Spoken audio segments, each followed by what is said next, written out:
No século XIII, um povo saiu de uma estepe gelada no meio da Ásia Central, montou em cavalos e, em menos de uma vida humana, conquistou o maior império terrestre que esse planeta já viu. 2 milhões de quilômetros quadrados, da China até a Polônia. E os donos deste feito são os mongóis. E não foi com tecnologia. Os inimigos deles tinham fortalezas, espadas de aço, armadura. O exército dos seus inimigos era 10 vezes maior e apenas com o corpo, o seu físico funcional bruto, eles cavalgavam 80 quilômetros por dia, atiravam flechas ainda em galopes em cima dos seus cavalos, acertando alvos em movimento. Eles dormiam no chão congelado, a 40 graus negativo, e lutavam dias seguidos, sem descanso. E acima disso, venciam todas as batalhas. Agora imagina um brasileiro médio, de 35 anos, com aquela barriguinha de chope, que tem falta de ar por subir 3 lances de escada, testosterona pela metade do que tinha aos 20, e como que dois corpos da mesma espécie podem ser tão diferentes? O que comiam aquele povo capaz de construir aquele físico? E por que a resposta que eu vou te dar foi proibida por todo nutricionista, todo guia alimentar, todo manual de alimentação saudável que existe no Brasil hoje? Por que os mongóis comem o oposto de tudo que a indústria moderna te ensinou?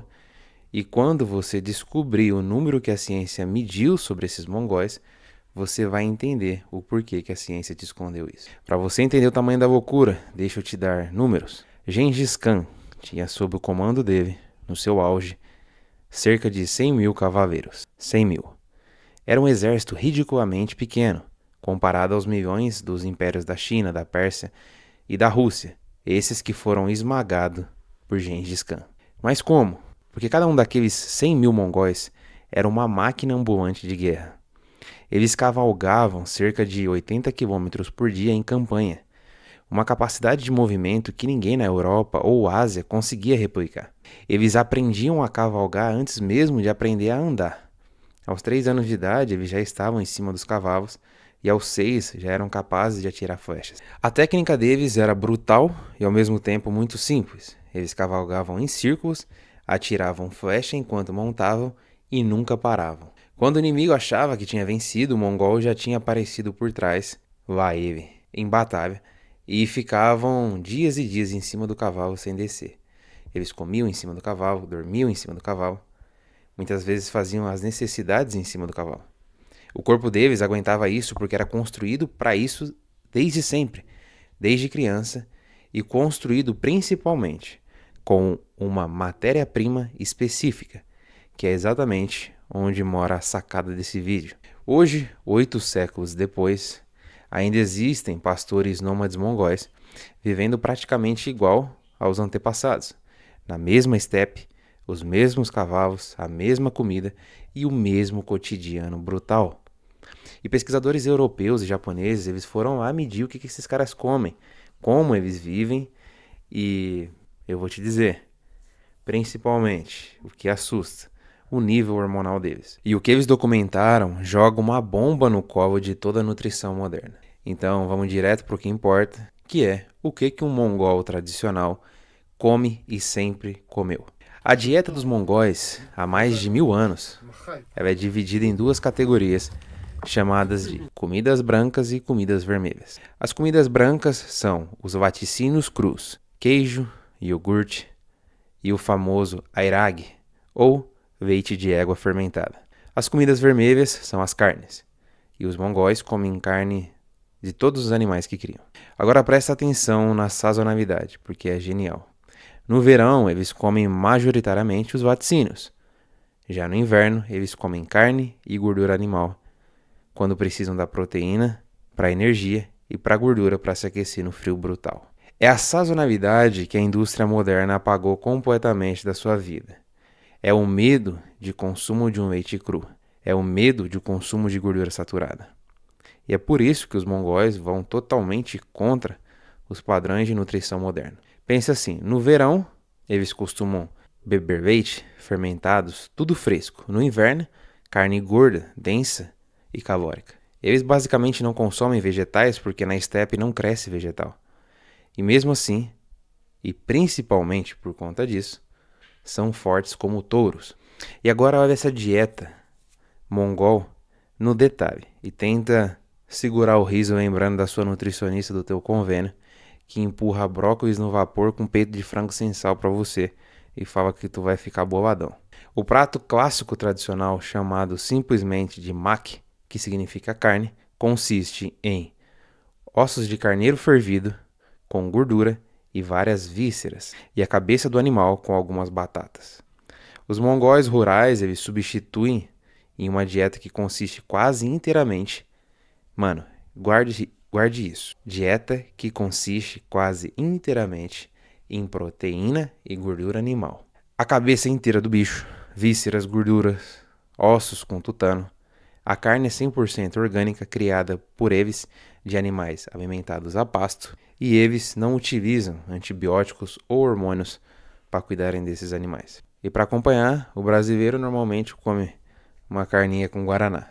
O mongol, ele lava a sua refeição com airag, leite fermentado de égua, com 2 a 3% de álcool natural. Na Mongólia, até a bebida alcoólica, ela vem de fonte animal. E isso, mano, é um pesadelo absoluto da pirâmide alimentar oficial.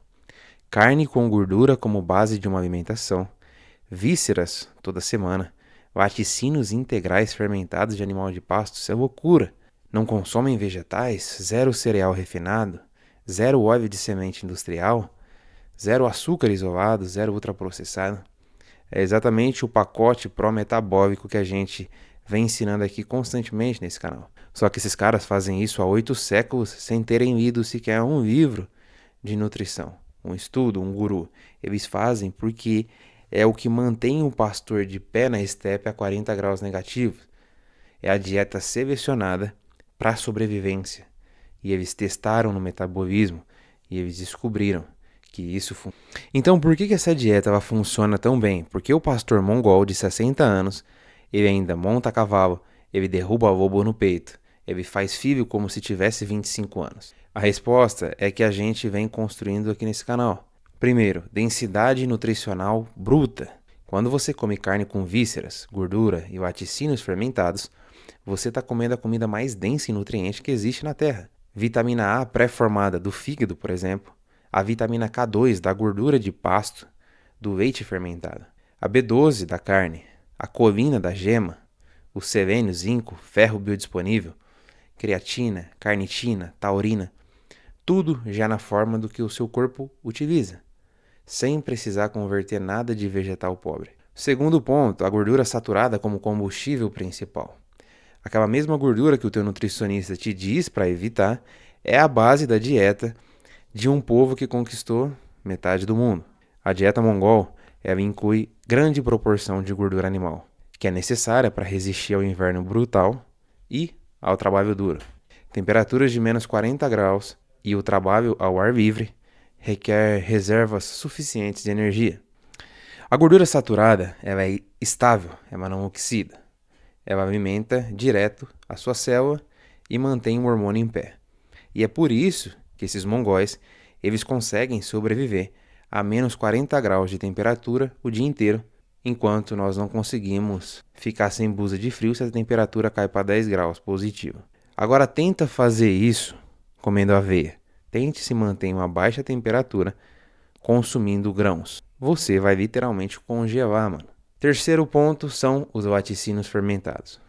O airag, ou o aru, que é o queijo seco, o tarag, que é o iogurte, e entre outros, são probióticos vivos, provenientes de gordura láctea integral, cálcio biodisponível e vitamina K2 principalmente. E nada do leite desnatado, pasteurizado, morto que você compra no teu mercado, que o teu nutricionista te empurra como uma boa fonte de laticínios e probióticos para o seu intestino.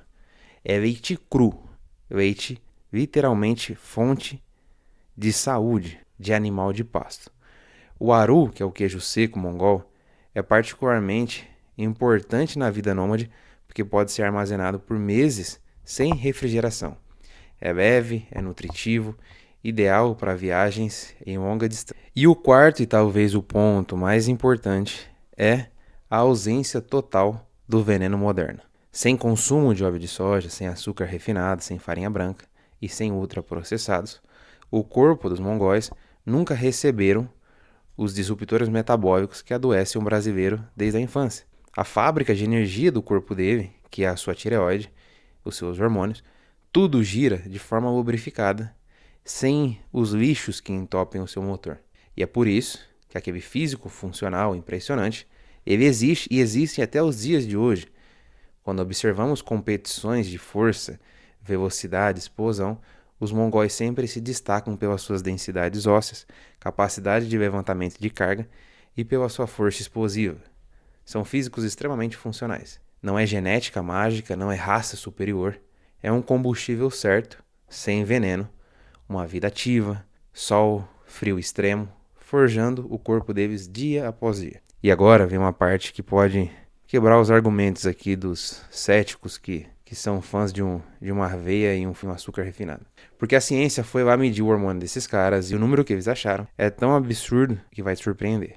Existe um estudo real, publicado em uma revista científica internacional, conduzido pelo Ministério de Saúde da Mongólia, que publicou um estudo que se chama Deficiência de Testosterona com Disfunção Erétil em Homens Mongóis. Eles pegaram 309 homens mongóis acima de 40 anos que tinham procurado uma clínica de andrologia, com queixa sexual de disfunção erétil. O cara que estava com um problema com disfunção, achando que tinha hormônio baixo, e mediram o sangue e os hormônios deles e buscaram entender. E o que eles encontraram é assustador. Os mongóis urbanos, acima de 50 anos, com queixa de disfunção erétil, tinham uma testosterona total em uma média de 580 nanogramas por decilitro. E eu te peço que você escute novamente isso. Os homens que apresentavam disfunções erétil, eles tinham 580 nanogramas por decilitro. Agora, quando você olha os dados populacionais publicados pelo World Population Review, os Estados Unidos ele tem uma média de 459 nanogramas por decilitro. E isso incluindo os jovens de 20 anos que puxam esse valor para cima. O americano, com mais de 40 anos médio, hoje ele tem uma média de menos de 350 nanogramas de testosterona. Isso, um americano saudável de 40 anos tem menos de 350 de testosterona na média. Mano, sacou o tamanho disso? Um mongol doente que procurou uma clínica por disfunção erétil, urbano, nem é necessariamente o que vive no melhor estilo de vida, com disfunção erétil, ainda tem mais testosterona do que um americano saudável. Quase o dobro. Agora, quando nós observamos a World Population Review, nós observamos que os mongóis ele é o terceiro país com o maior nível de testosterona per capita. A média de testosterona dos mongóis são 693 nanogramas por decilitro, enquanto no Brasil é uma média de 350 nanogramas por decilitro. É basicamente o dobro no que nós temos aqui hoje. E aí entra a parte mais incrível. Os dados populacionais mostram que com essas 693 nanogramas por decilitro e ficando entre os países mais altos do mundo de testosterona, ficando apenas atrás do Uzbequistão e Croácia, com um contraste de um brasileiro médio de 350 e Estados Unidos 459, o estudo encontrou que basicamente não há queda de testosterona entre os mongóis. E esse estudo ele mostra que os mongóis que ficam doentes são justamente os mongóis urbanos. E para pensar, se os mongóis urbanos eles apresentam 693 de média de testosterona geral e com disfunção erétil apresentam quase 600 nanogramas por decilitro, você imagina quanto tem um pastor nômade vivendo do jeito tradicional, na estepe, cavalgando todos os dias, comendo carne e gordura como sempre comeu. A inferência é gritante. Esses caras eles estão num patamar hormonal que o Ocidente perdeu há gerações. E se você fizer uma conta, esses pacientes que mesmo que sofreram essa queda de testosterona, a queda é baixíssima. Um mongol idoso doente, ele perde da sua juventude apenas 16% de testosterona, enquanto um americano médio, ele perde em torno, na sua vida, 60% da sua testosterona conforme envelhece. A testosterona do mongol praticamente não cai com a idade, porque é uma outra biologia. É outra civilização do corpo. E isso fecha o argumento de uma vez. Não é genética, porque o mongol urbano, ele sofreu consequências. Só que mesmo sofrendo essas consequências, o estilo de vida e a epigenética e genética trazida nos seus ancestrais, de comida densa e ar livre, movimento brutal, que mantém esse povo num patamar de masculinidade que o brasileiro médio nem sonha em ter aos 20 anos. E se você está começando a ligar os pontos que o mongol forte é resultado de comida densa, vida ativa, ausência de venenos, é exatamente esse pacote que a gente destrincha lá dentro da Primal Academy. Lá nós temos protocolo completo de alimentação animal-based, uma alimentação que vai nutrir os seus hormônios, curar o seu corpo e te entregar a saúde que você sempre buscou, mas nunca encontrou. Lá você vai aprender a analisar os seus exames com uma densidade que, quando você leva ele para o teu médico fala que está tudo normal, mas você sente que não está normal, você vai aprender a analisar os seus próprios exames e tirar as conclusões por você. E justo pela ótica pró-metabólica. Lá nós temos uma comunidade de homens que discutem os mesmos temas e buscam o mesmo objetivo, que é atingir o máximo de performance e saúde que o corpo é capaz de encontrar. Lá dentro você vai aprender sobre como cuidar da sua pele de forma natural, como cuidar do seu cabelo, como atingir um físico e uma performance que você não consegue apenas dentro da academia, mas sabendo como treinar para extrair o máximo do seu físico, um físico que te permite, se entrar em combate, conseguir lutar, se precisar carregar um botijão de gás, um saco de cimento, tu vai conseguir. Tu vai ter libido máxima, testosterona máxima, otimização de hormônios, tudo. Se faz sentido, nós estamos com um cupom que se encerra em breve, que é o cupom NOVA. Nova porque o nosso canal anterior foi eliminado do ar. E eu não posso ficar falando muito sobre isso. Porém, muitas pessoas estão me perguntando aonde que estão aqueles vídeos do canal que foi derrubado. Esses vídeos, eles estão dentro da Primal Academy, que é a nossa comunidade, que está com esse cupom. E esse nova é por conta dessa nova fase. Esse cupom vai durar apenas esta semana e já se encerra nessa próxima semana. Então, se você quer fazer parte da Primal Academy, essa comunidade que forma saúde, vitalidade, testosterona e homens de verdade, clica no primeiro link da descrição, primeiro comentário fixado. Aproveita este cupom que vai te dar 20% de desconto. E, mano, nós temos noção que ninguém vai virar pastor nômade. Ninguém vai pra Mongólia viver daquele jeito. Mas dá pra trazer a lógica da dieta mongol, desse estilo de vida pra sua vida, pro teu apartamento em São Paulo. E é mais simples do que parece. Só que você precisa ser capaz de entender e otimizar isso dentro da sua rotina, que é o que nós fazemos dentro da Primal Academy. E a dieta proibida dos mongóis não foi proibida por acaso. Ela foi apagada porque ela contradiz em cada item que tem no prato tudo que a indústria moderna precisa que você acredite para continuar lucrando com a sua doença. E se você quiser mudar isso e ser capaz de construir saúde em um ambiente que quer te adoecer, clica no primeiro link da descrição, primeiro comentário fixado, e vem fazer parte da nossa comunidade. Meu mano, espero que esse vídeo tenha te trazido clareza e entendimento. Deixa o seu comentário, o seu like, se inscreve nesse canal. É um prazer te ter aqui. Eu vou ficando por aqui. Um abraço, até o próximo vídeo e fica com Deus.